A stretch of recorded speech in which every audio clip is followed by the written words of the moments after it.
Hey everybody, today I'm going to show you how to deal with one of the exercises of the B1 test in German.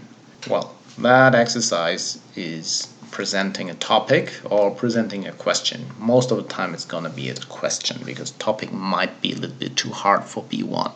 So they will give you a question and you have to present the question, talk about a few things and later end your presentation. Sounds quite simple. Well, but it's in a foreign language, so it's not really that easy. So let's have a look at how we structure a German presentation or text.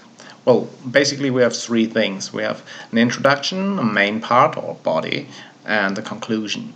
That's the standard German way of doing it. So, but in this case, as I said, we are not presenting a topic. We are moreover, in this exercise, most of the time you present a question. Usually, an introduction would be to introduce the question, Frage präsentieren, and to talk a little bit about the situation. That's usually in the introduction. So, for example, do you think it's appropriate that children spend so much time in front of their computer? More and more parents are worried.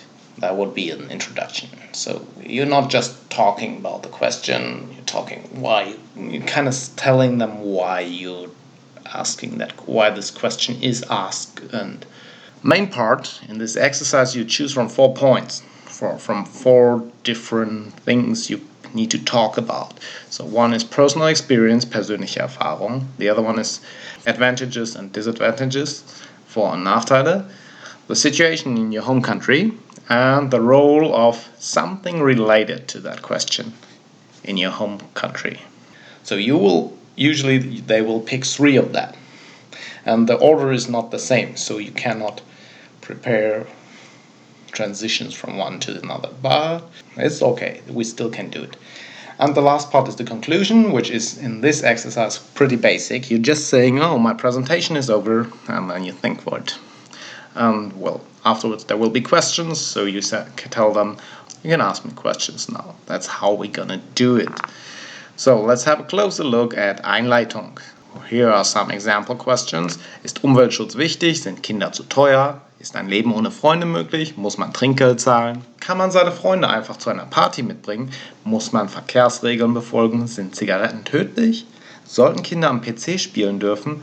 Kann man ohne Sport gesund leben? So, those questions are all pretty different.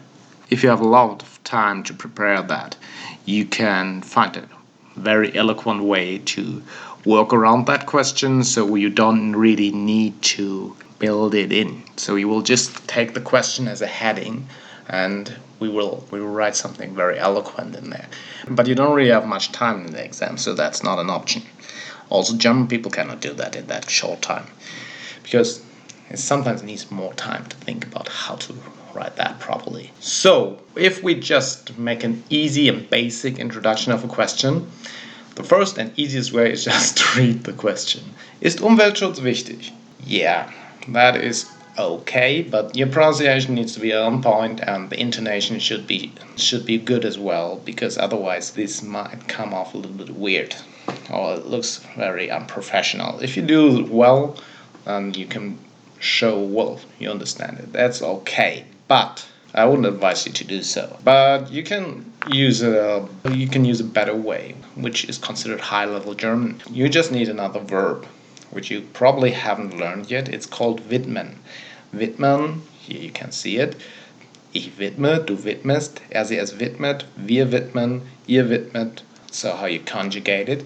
Widmen is reflexive, so you have to add mich. Ich widme mich, du widmest dich, er widmet sich, sie widmet sich, es widmet sich, wir widmen uns, ihr widmet euch und sie widmen sich. So you have no option, you have to add that.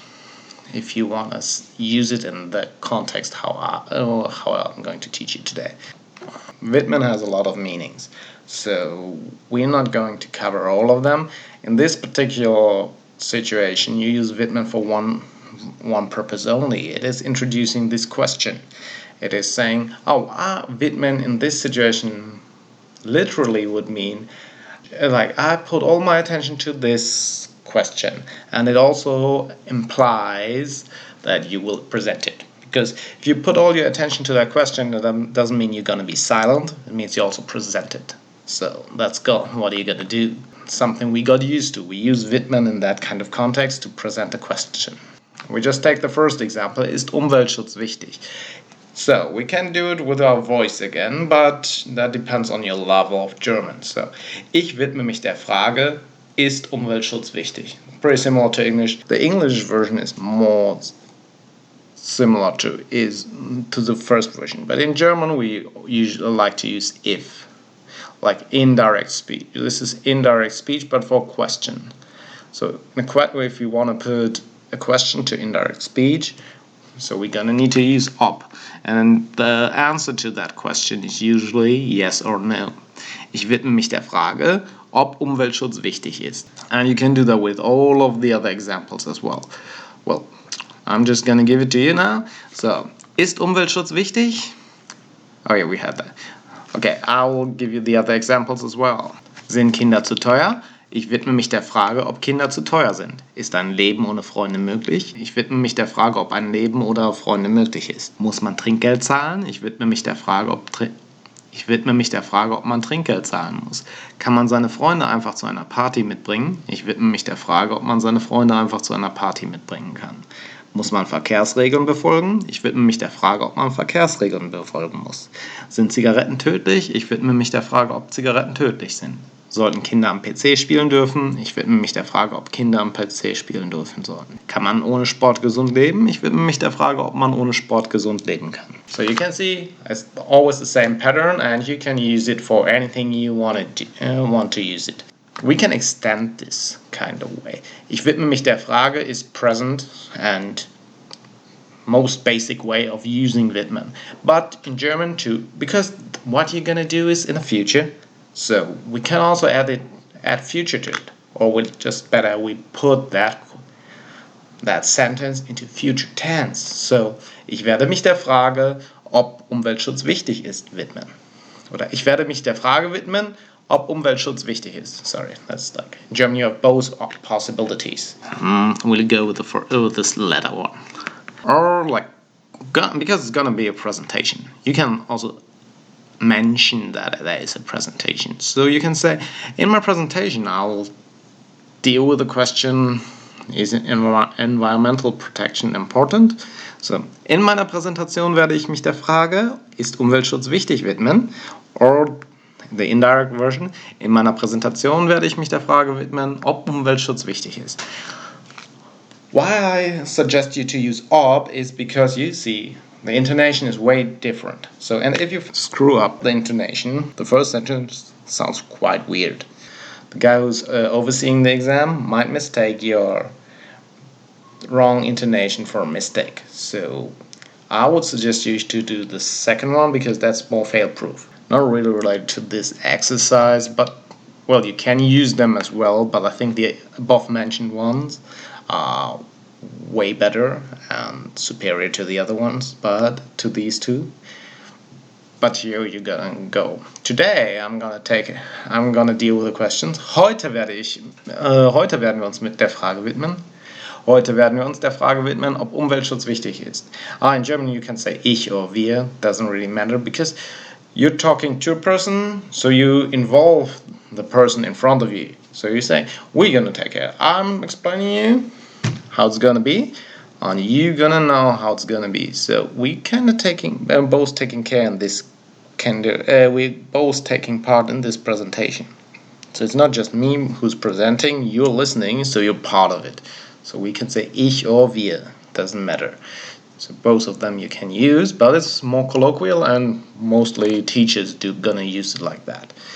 So if you're waiting for something, or maybe you're in your presentation and you want to go to the next point or next question. Let's take the next question for this.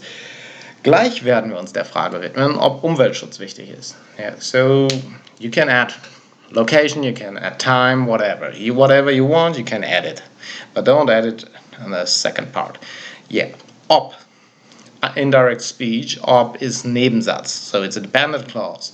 And in a dependent clause in German, the verb is at the end. You already learned that, so otherwise you wouldn't take this. Good. Well, this was the first part. You're now able to write a proper introduction. Body and the conclusion we will cover in a later video. Hope you had fun. See you next time. Bye bye.